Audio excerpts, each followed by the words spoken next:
Hey again, it's Christina from Sunshine and Flora. So today I am doing my last really big round of seed starting for the season.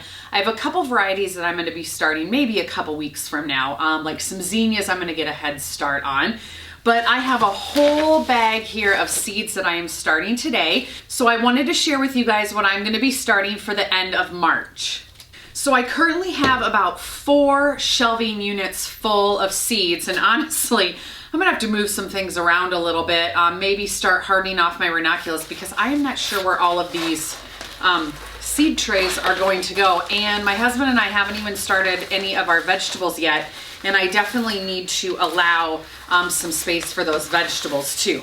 So I might have to get a little creative, but I want to just go through all of these seed packets, and not all of these are for today. All my zinnias are in here, so I'm going to divide these out. But I just want to go through these and show you everything that I'm starting today, and then I'll go through and show you what cell trays I'm starting all of them in, because a few I'm doing a little bit different. All right, so I've sorted all my seeds so I can go through these with you guys. All of these seeds are either going to be started in the standard 72 cell tray. I have one of these 24 cell trays left. This is the Gardener Supply Grow Ease Seed Starter Kit. So I'm going to use one of these, and then I have a few little containers that I'm going to be starting some random seeds in and then covering with saran wrap, and then once they get a little bigger I can transplant them out.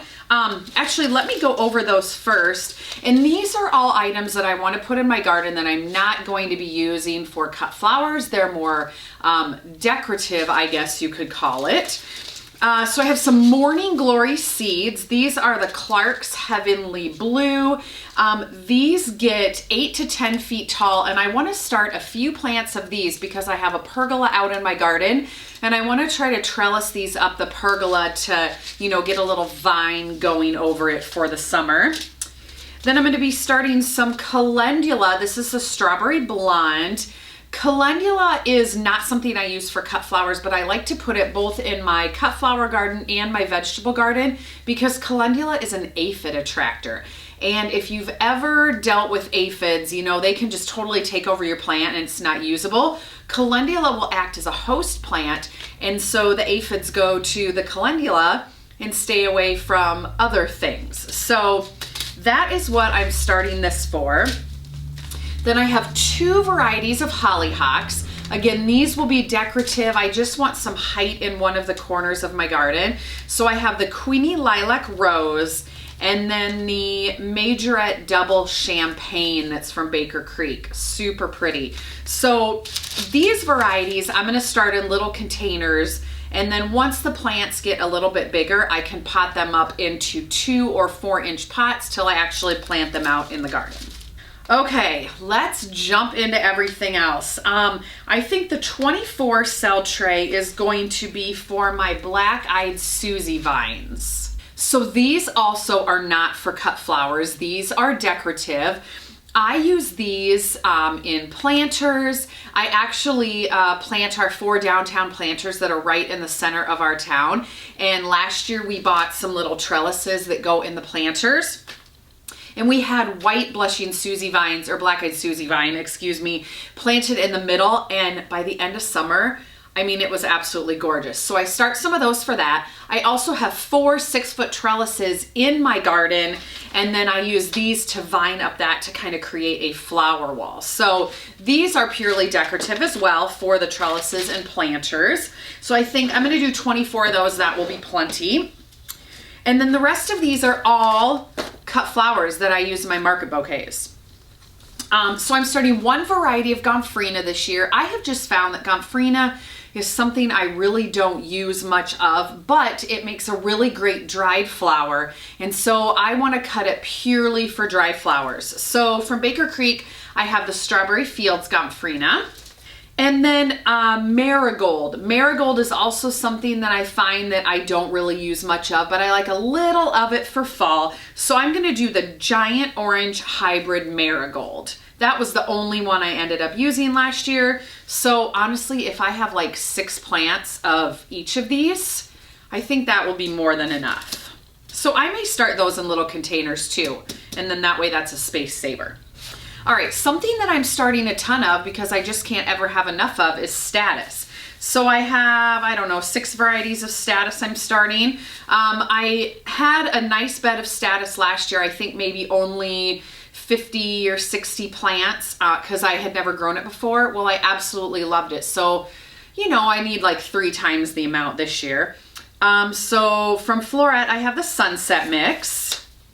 And then from Johnny's, I have the Pastel Mix, Forever Silver, Seeker White, Seeker Blue, and Apricot Beauty.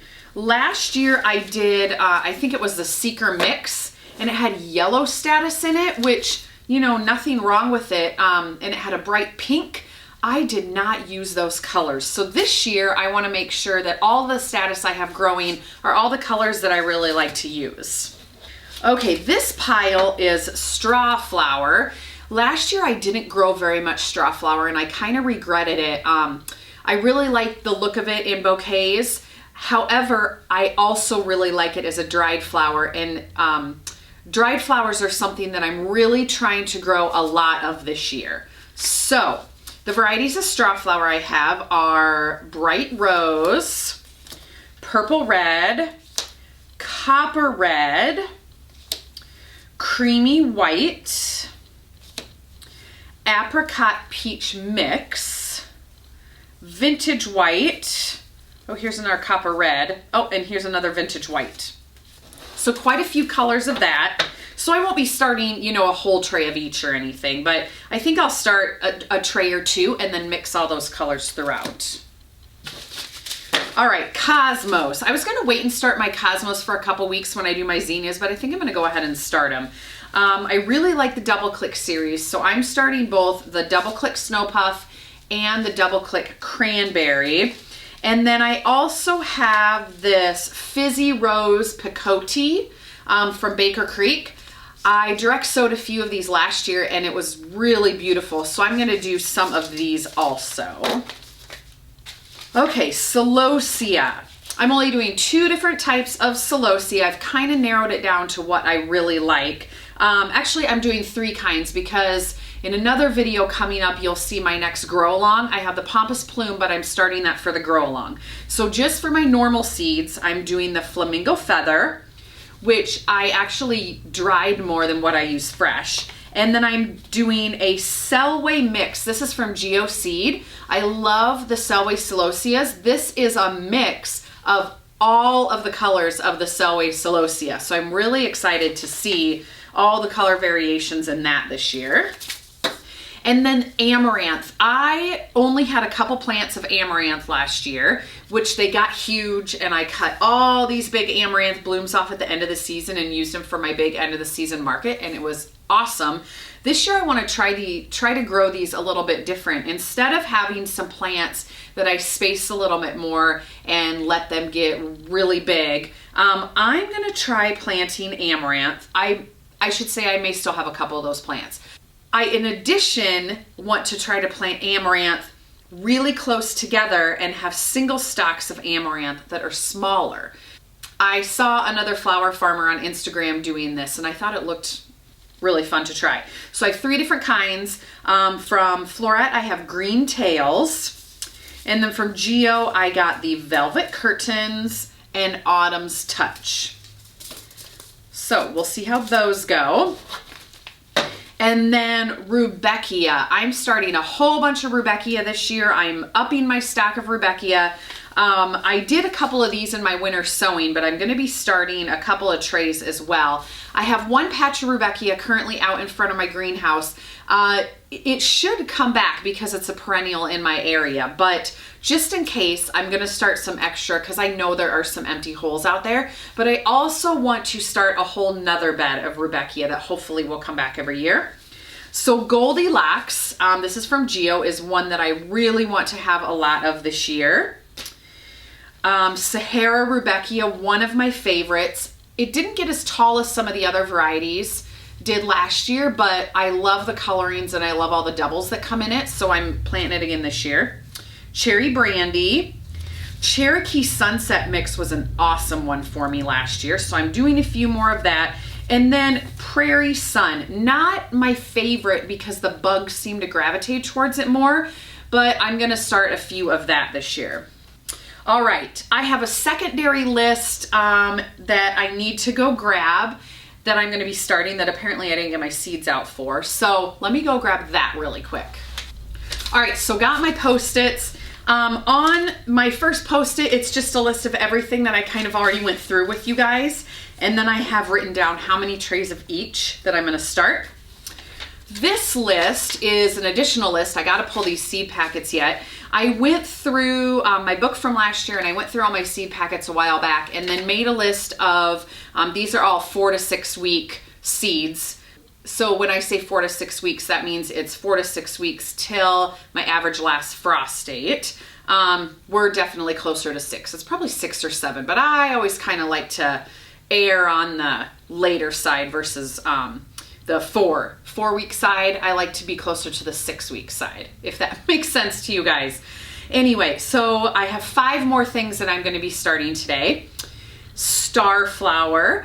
This is a type of scabiosa, and this the starflower actually I will not harvest fresh and use in bouquets, I don't think. I think I'm going to be letting these dry and use these more for dried flowers.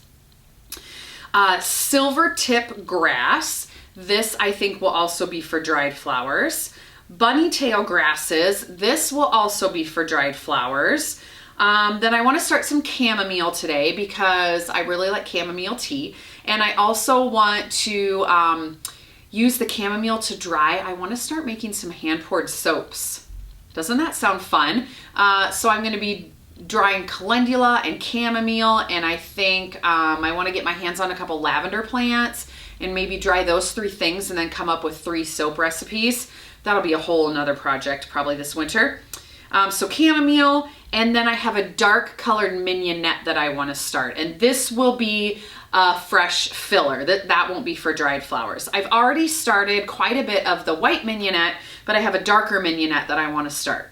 So I will do that today. So I have a lot of trays to get going. I'm gonna go ahead and get all of these started, and then I will show you everything when I am done.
Okay, you guys, I am done with mostly everything. I did not get the calendula, the morning glory, and the hollyhock sown because I realized my little containers I wanted to sow those in I don't have here. So I'll just have to do that tomorrow. But I got all of my other seed trays ready, and so I want to show you everything. They're all right over here on the floor except for this one. I ended up using 124 cell tray, 72 cell trays, and then I ran out of those, and so I went to my 128 cell trays, and I think I filled 3 of these, which they'll be just fine. These are actually the size that plugs come in when you order them. They either come 128 or like 200, so these will be just fine since they're later season flowers. So here's one of my 128 trays. This is the one that has a whole variety in because I'm not starting a lot of these different varieties. So I have Gomphrena, the marigold, I have 1 roll of chamomile, I have starflower, the bunny tails, and then the dark mignonette in here.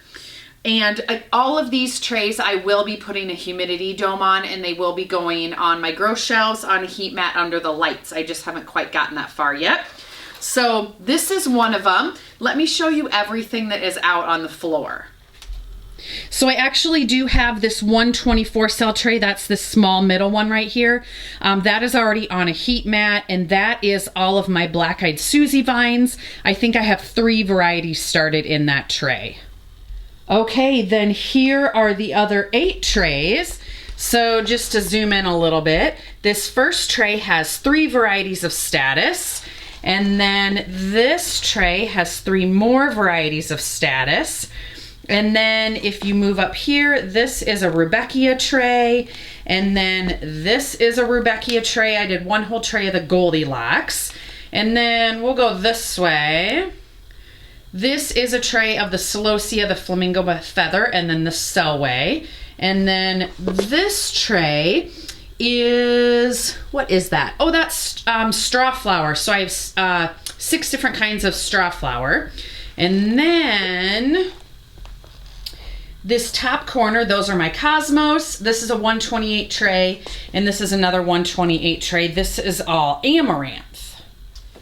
So that is everything I started today. I am really excited to get all of this checked off my list. I need to get this all logged in my garden journal so I know the exact dates that I started everything. And then I think in maybe a week, week and a half, I'm gonna go ahead and start my zinnias. And then in May, I might start some sunflowers like 2 weeks before I would normally plant them out, which is Memorial Day, just to maybe see if I can get a little jump start on the season. But we'll see. We'll see when the time comes. But I definitely need to start at least 3 trays of zinnias, so that'll be in another week or so. So anyway, I better get to cleaning up my mess. I have a big mess to clean up. I need to get humidity domes on all these trays. And then I need to figure out where the heck they're going, because I think on the shelf behind me, I have like 1 spot open, and the rest of these are gonna have to go home to my house. And I'm not even sure that I have that many spots. If I had my hoop house up and all the ranunculus were out of here, I could just put those on an entire shelf, but the hoop house isn't up yet.